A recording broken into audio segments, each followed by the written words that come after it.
ఊజు దేశంలో యోబు అనే పేరు గల ఒక మనుషుడున్నాడు. అతడు నీతిమంతుడు, యథార్థవంతుడు, న్యాయవర్తనుడు, దేవుని యందు భయభక్తులు కలిగి చెడుతనమును విసర్జించినవాడు. దేవుడు అతన్ని బహుగా ఆశీర్వదించాడు. అతనికి 7 కుమారులు, 3 కుమార్తెలు ఉన్నారు.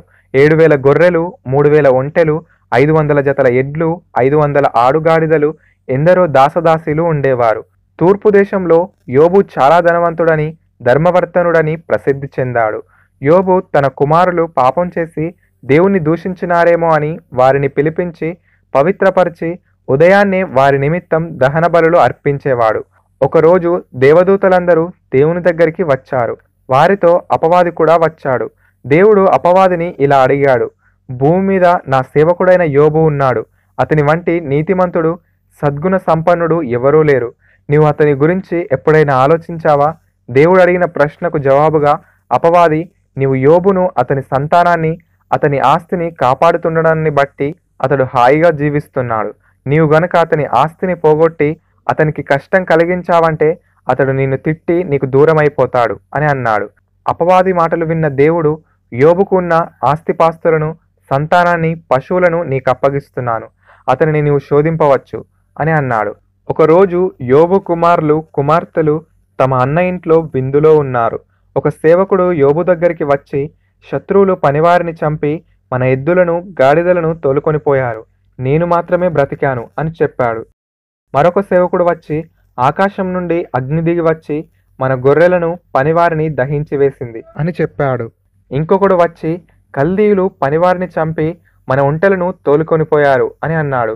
కొంచెం సేపైన తర్వాత ఇంకొక సేవకుడు వచ్చి, అయ్యా, మీ కుమారులు, కుమార్తెలు విందులో ఉండగా పెద్ద సుడిగాలి వచ్చింది. వాళ్ళు ఉన్న ఇల్లు కూలిపోయింది. అందరూ చనిపోయారు అని చెప్పాడు. ఈ సంగతులు విన్న యోబు లేచి తన పైవస్త్రం చింపుకొన్నాడు. తల వెంట్రుకలు గొరిగించుకొని నేలపై సాష్టాంగపడి నమస్కారం చేసి ఇలా అన్నాడు, నేను నా తల్లి గర్భం నుండి దిగంబరిగా ఈ లోకంలోనికి వచ్చాను. మరలా దిగంబరిగానే ఈ లోకం నుండి వెళ్ళిపోతాను. నాకున్న సమస్తము దేవుడిచ్చినవే. యెహోవా ఇచ్చెను, యెహోవా తీసుకొనెను. ఆయన నామమునకు స్తుతి కలుగునుగాక అని అన్నాడు.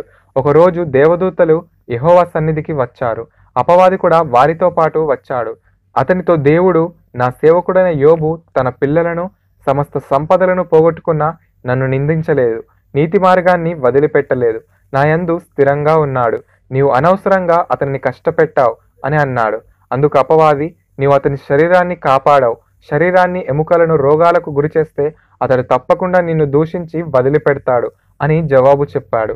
అందుకు దేవుడు, నీవు యోబు ప్రాణం తప్ప అతని శరీరాన్ని నీ ఇష్టం వచ్చినట్లు బాధ పెట్టవచ్చు అని చెప్పాడు. అపవాది యోబు దగ్గరికి వెళ్ళి అతని శరీరాన్ని అరికాలు మొదలుకొని తల వరకు కురుపులతో బాధ పెట్టాడు. యోబు కురుపుల బాధ భరించలేక ఒళ్ళు గోక్కొనడానికి ఒక చిల్ల పెంకు తీసుకున్నాడు. బూడిదలో కూర్చున్నాడు. అతని శరీరమంతా పుండ్లతో అసహ్యంగా, చూసేవారికి భయంకరంగా ఉంది.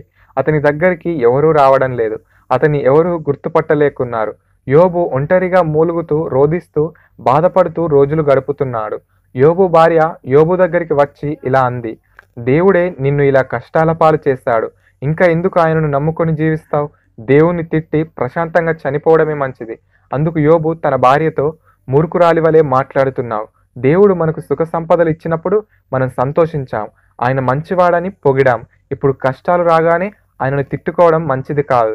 మనం కష్ట సుఖాలను సమానంగా స్వీకరించాలి అని అన్నాడు.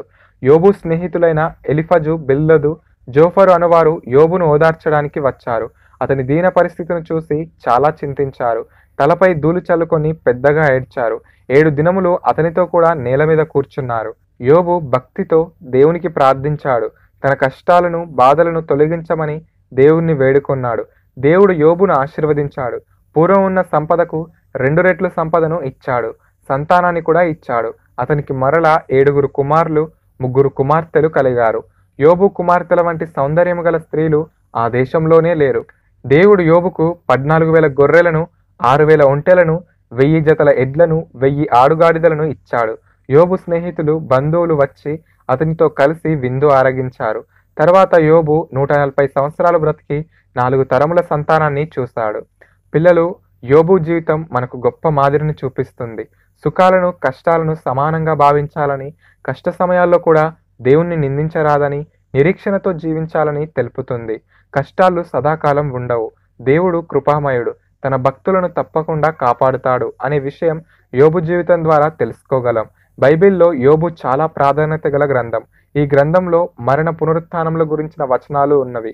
యోబు అన్ని పరిస్థితులలో దేవుని యందు నమ్మకముంచాడు, విశ్వాసం నుండి తొలగిపోలేదు. కంటత వాక్యం: యోబు యథార్థవర్తనుడు, న్యాయవంతుడునై దేవుని యందు భయభక్తులు కలిగి చెడుతనమును విసర్జించినవాడు. భూమి మీద అతని వంటి వాడెవడనూ లేడు. యోబు గ్రంథము 1వ అధ్యాయం 8వ వచనం. పిల్లలు, మీకు ఒక ప్రశ్న. యోబు బ్రతికిన సంవత్సరములు ఎన్ని?